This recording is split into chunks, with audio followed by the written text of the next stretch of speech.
lesson. Have you ever wanted to paint your dog and never knew how to get started?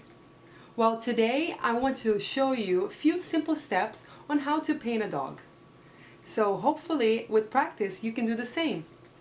So I have a picture of a dog on my phone, and I'm just first going to start to quickly sketch it out by simplifying the shapes that I see on the dog. So I see, when I look at the ears, when I look at the face, I try to look at the underlying shapes, the simple shapes that we learned when we were in preschool, like a circle, a square, a triangle, a cylinder. And you just look at the things, at the dog, but with those shapes. Don't look at the dog thinking, oh, this is the face of a dog, but look at the shapes that you see. So when I see here this ear, I almost see like a square and then a little bit of like a little triangle, making the ear kind of flop a little bit. And then I have here for the face, I see almost like a circle, but then I also see like another circle for the nose area. So I'm just quickly just doing a quick sketch so that way when I paint, I don't have to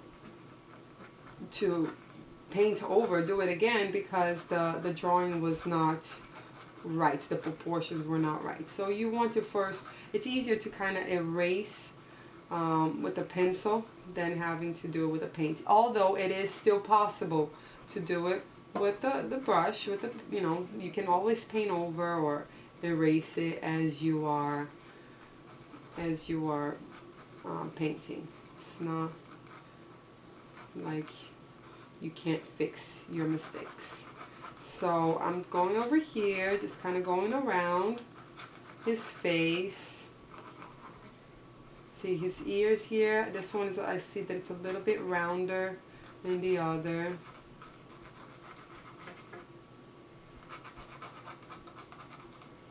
And he has a little bit of a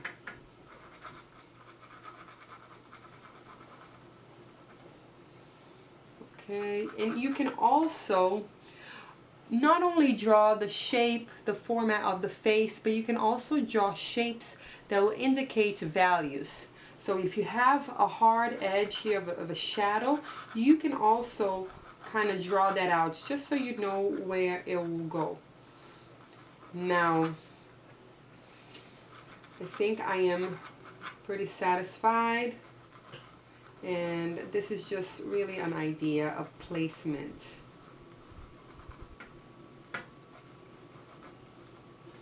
Okay, so now this is the dog. I decided not to paint the whole body. I just want to, because it's such a small canvas, I decided to focus on the face.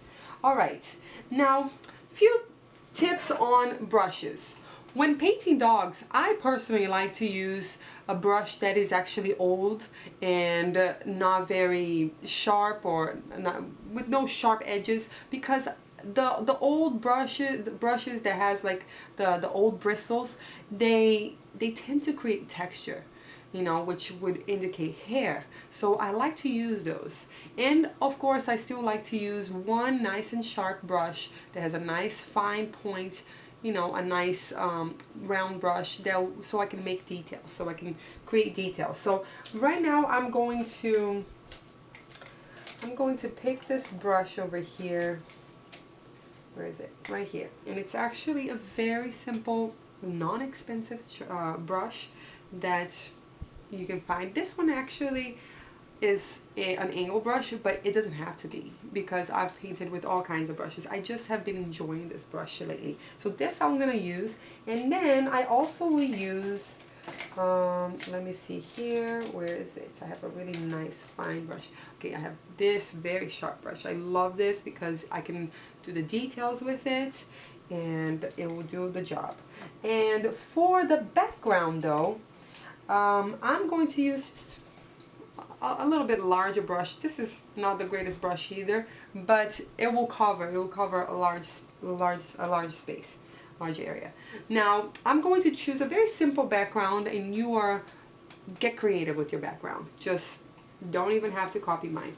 I'm going to use the color, the blue, This is actually a phthalo blue, and I'll just do a little bit of a gradation going from dark to light, and I'll get darker closer to, actually this brush is not the greatest because it's a little bit too old, but it's okay. I just want to show you that you can still work with it. Of course, your tools, the better the tools, the better, you know, you have the experience you have painting, because the tools do help you, but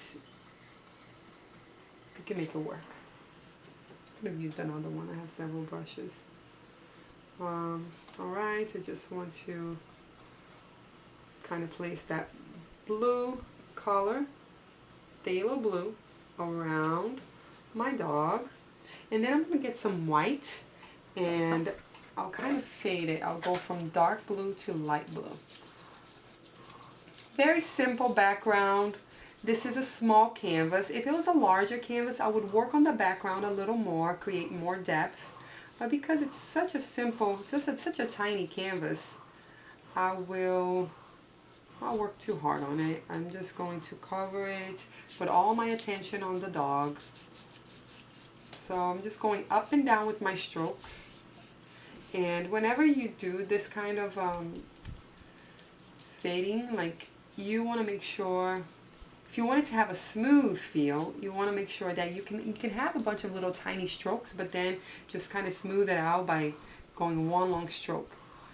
And allow it to be a little bit darker closer to the dog, just so we can see that gradation.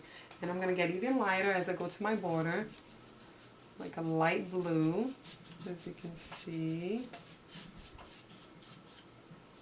Light blue. Just adding white. You don't have to clean your brush because you're still using the same color.